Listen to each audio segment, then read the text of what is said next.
இன்னொரு நான் பார்த்துட்டேன், எல்லாம் செம்மையாக இருந்துச்சு. கோழியெல்லாம் வச்சுருக்காங்க. மாடோட உள்ளே அப்படியே மடியில் படுக்க வச்சுருக்காங்க. படுக்க போட்டு வச்சுருக்காங்க. பாப்பா உள்ள போட்டு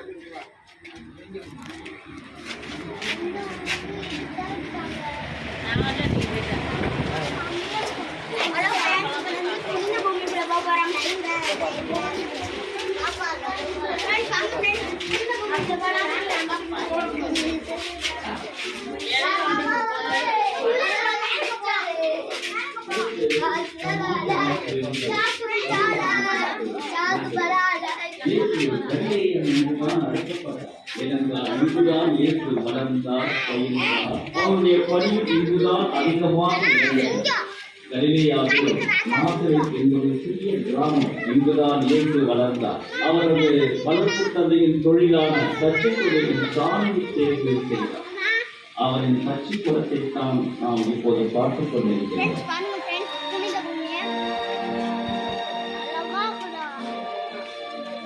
கலிலேயா நாட்டில் இயேசுவின் வாழ்வில் இடம் பிடித்த மற்றொரு முக்கியமான நகரம் கப்பர்நாகும் நகரம். இது இயேசு செய்த பல புதுமைகளை பார்த்த நகரம். அவரின் கண்டிப்பிற்கும் உள்ளான நகரம் இது. இயேசு இங்கு சிறிது காலமும் வாழ்ந்திருக்கின்றார். இயேசு கப்பர்நாகும் ஜெபக்கூடத்தில் விவிலிய சுருளை வாசிக்கும் காட்சித்தான் நீங்கள் இப்போது காண்பதால்.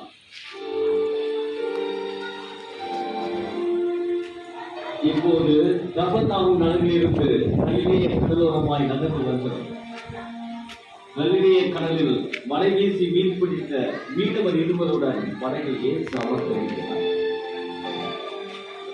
இரவு முழுவதும் பாடுபட்டும் ஒன்றும் அகப்படாத கடற்சியில் இருந்த மீனவரிடம் வலைகளை வலது பக்கம் வீச சொல்லி அவர்கள் எல்லையில்லாத மீன்களை பிடிக்க, அதனால் தன்னை பின்பற்றி வருமாறு இயேசு அழைக்க அவர்களும் அனைத்தையும் விட்டுவிட்டு இயேசுவை பின்பற்றினர். இயேசுவின் வல்லமையை சந்தித்த மற்றொரு இடம் கானா என்ற கிராமம். இயேசுவும் அவரின் அன்னை மரியாவும் ஒன்றிணைந்து ஒரு புதுமையை நிகழ்ச்சியை இடம் இது. திருமண விருந்தில் ரசம் தீர்ந்து போக திருமண வீட்டாருக்கு அவமான எடுப்பு ஏற்படாமல் தண்ணீரை காட்சி ரசமாக மாற்றி தன் முதல் புதுமையை செய்தார் இயேசு. கலிலேய கடலின் தொடர் அங்கமாக விளங்குவது யோர்தான் ஆறு. அதன் கரையில்தான் திருமுழுக்கு யோவான் மனம் மாறுங்கள், விண்ணரசு நெருங்கிவிட்டது என்று மக்களுக்கு எச்சரித்து போயிருக்கிறார். இறைமகனாய் இருந்து தன் முன்னோடியான திருமுழுக்கு யோவானிடமே கடவுளின் திட்டம் நிறைவேற வேண்டும் என்று திருமுழுக்கு பெற்றுக் கொண்டார். யோர்தான் ஆறு சாக்கடலில் சங்கமமாகிறது. சாக்கடலுக்கு அடுத்து அமைந்திருப்பது எருசலேம் நகரம். யூதேயா, சமாரியா, கலிலேயா இந்த பகுதிகளையெல்லாம் கடந்து மீண்டும் யூதேயா நாட்டு பகுதிக்கு வந்திருக்கிறோம். எருசலேம் அருகே அமைந்திருப்பது பெத்ரானியா என்ற கிராமம். இதில் லாசர், மரியா, மார்த்தா என்ற சகோதர சகோதரிகள் வாழ்ந்தார். இவர்கள் இயேசுவின் அன்பை பெற்றவர்கள். இவர்களில் லாசர் என்பவர் நடந்து போக அவர் இறந்து 3 நாட்கள் ஆகியிருந்தும் இயேசு கல்லறைக்கு சென்று கல்லறையை மூடியிருந்த கல்லை நகர்த்தச் சொல்லி, லாசரை வெளியே வா என்று சொல்லி இறங்கி போயிருந்த லாசரை உயர்த்தினார்.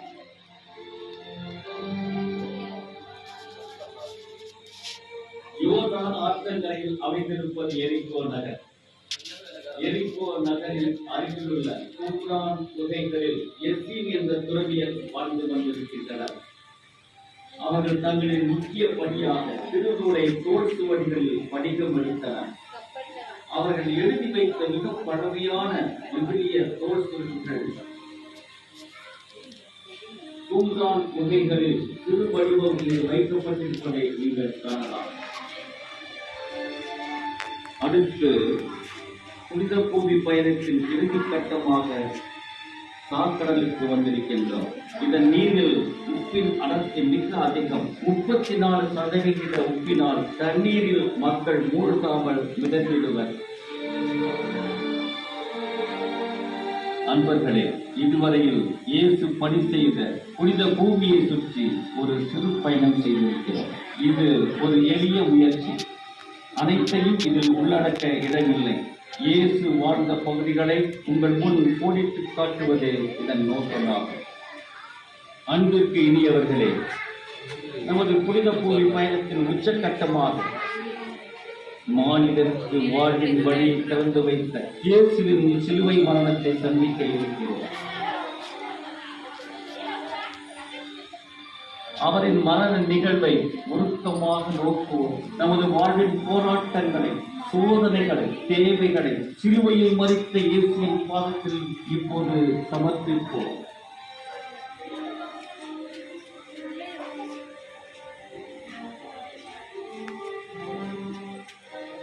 இந்த நிகழ்ச்சியின் உணர்வுடன் அடுத்து அமைக்கப்பட்டுள்ள இயேசுவின் அடக்க நிகழ்வையும் நோக்குவோம். இயேசு சிலுவையில் அறையப்பட்டு இறந்தார். ஆனால் அவரின் இறப்பாக முடியவில்லை, உயிர்ப்பாக வெற்றி பெற்றது. அவரின் உயிர்ப்பின் உயர்வைத்தான் நாம் புனித பூமி பயணத்தின் பயனாக பெற்று செல்ல வேண்டும். வெற்றி உங்களை பெற்றுக்கொள்ள வேண்டும்.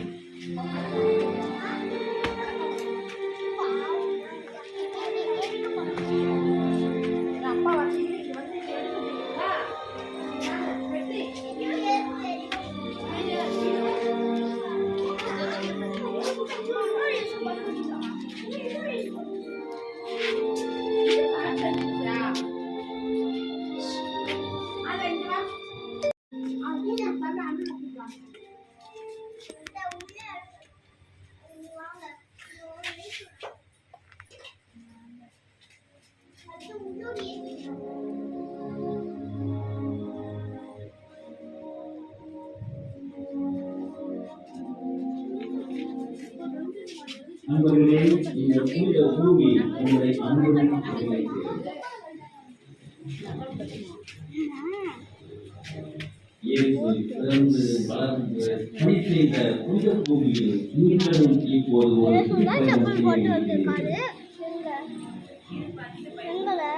புனித பூமியின் உயர்த்தி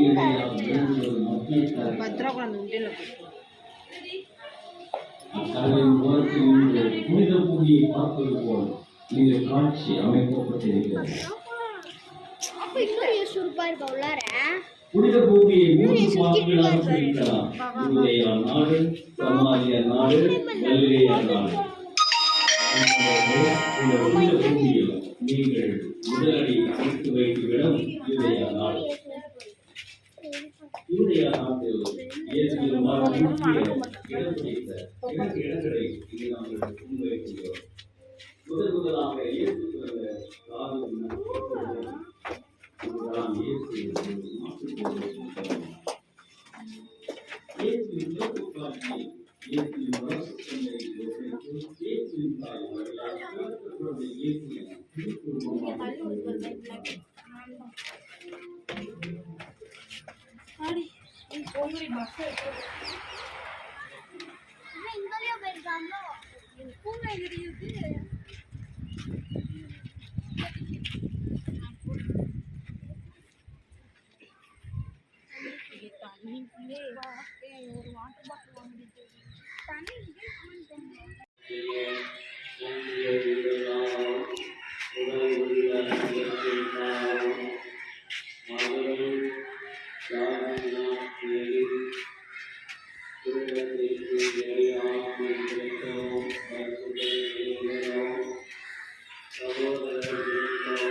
சஞ்சய்